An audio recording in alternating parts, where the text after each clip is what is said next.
ಒಂದು ದಟ್ಟ ಕಾಡು ಇರುತ್ತದೆ. ಆ ಕಾಡಿನಲ್ಲಿ ಎಲ್ಲಾ ಪ್ರಾಣಿಗಳು ಸಂತೋಷದಿಂದಿರುತ್ತವೆ. ಸಿಂಹ ಇರುತ್ತದೆ. ಅದು ದಿನಾ ಪ್ರಾಣಿಗಳನ್ನು ಬೇಟೆಯಾಡುತ್ತಿರುತ್ತದೆ. ಕಾಡಿನ ಎಲ್ಲಾ ಪ್ರಾಣಿಗಳು ಹೆದರಿದ್ದವು. ಎಲ್ಲಾ ಪ್ರಾಣಿಗಳು ಒಂದು ದಿನ ಒಂದು ಸಭೆ ಸೇರಿದವು. ಸಭೆಯಲ್ಲಿ ಎಲ್ಲಾ ಪ್ರಾಣಿಗಳು ಮಾತನಾಡಿದವು. ನಾವು ದಿನ ಹೆದರಿ ಬದುಕಲು ಆಗುವುದಿಲ್ಲ ಎಂದವು. ಅದರಿಂದ ಎಲ್ಲಾ ಪ್ರಾಣಿಗಳು ಸೇರಿ ಆಲೋಚನೆ ಮಾಡಿದವು. ದಿನ ಹೆದರಿ ಬದುಕುವುದಕ್ಕಿಂತ ದಿನ ಒಂದೊಂದು ಪ್ರಾಣಿಗಳು ತಾನಾಗಿಯೇ ಹೋಗಿ ಸಿಂಹದ ಆಹಾರ ಆಗಬೇಕು ಅಂತ ತೀರ್ಮಾನಿಸುತ್ತವೆ. ಆನಂತರ ಸಿಂಹದ ಬಳಿ ಎಲ್ಲಾ ಪ್ರಾಣಿಗಳು ಬಂದವು. ಸಿಂಹದ ಬಳಿ ಕೇಳಿಕೊಂಡವು, ನೀನು ಬೇಟೆಯಾಡುವುದನ್ನು ನಿಲ್ಲಿಸು, ಏಕೆಂದರೆ ನಾವೆಲ್ಲ ಸೇರಿ ಒಂದು ತೀರ್ಮಾನ ತೆಗೆದುಕೊಂಡಿದ್ದೇವೆ. ಒಂದೊಂದು ದಿನ ಒಬ್ಬೊಬ್ಬರಾಗಿ ಬರುತ್ತೇವೆ ಎಂದು ಹೇಳುತ್ತವೆ. ಅದಕ್ಕೆ ಸಿಂಹ ಒಪ್ಪಿಗೆ ಹೇಳಿತು.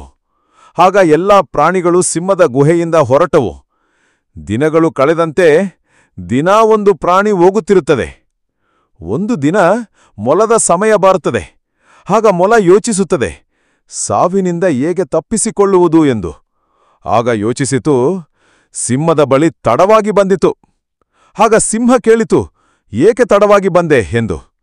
ಆಗ ಮೊಲ ಹೇಳಿತು, ಈ ಕಾಡಿನಲ್ಲಿ ಬೇರೆ ಸಿಂಹ ಬಂದಿದೆ ಎಂದು. ಆಗ ಸಿಂಹ ಕೋಪಿಸಿಕೊಂಡು ಕೇಳಿತು, ಎಲ್ಲಿದೆ ಎಂದು. ಆಗ ಮೊಲ ತೋರಿಸಲು ಕರೆದುಕೊಂಡು ಬಾವಿಯ ಬಳಿ ಬಂದು ತೋರಿಸಿತು. ಅಲ್ಲಿ ನೋಡು ಎಂದು. ಆಗ ಸಿಂಹ ಬಾವಿಯಲ್ಲಿ ನೋಡಿತು. ಅಲ್ಲಿ ಅದರ ಬಿಂಬ ನೋಡಿ ಯಾವುದೋ ಸಿಂಹ ಬಂದಿದೆ ಎಂದು ಬಾವಿಗೆ ಹಾರಿತು. ನೀರಿನಲ್ಲಿ ಮುಳುಗಿ ತನ್ನ ಪ್ರಾಣ ಬಿಟ್ಟಿತು.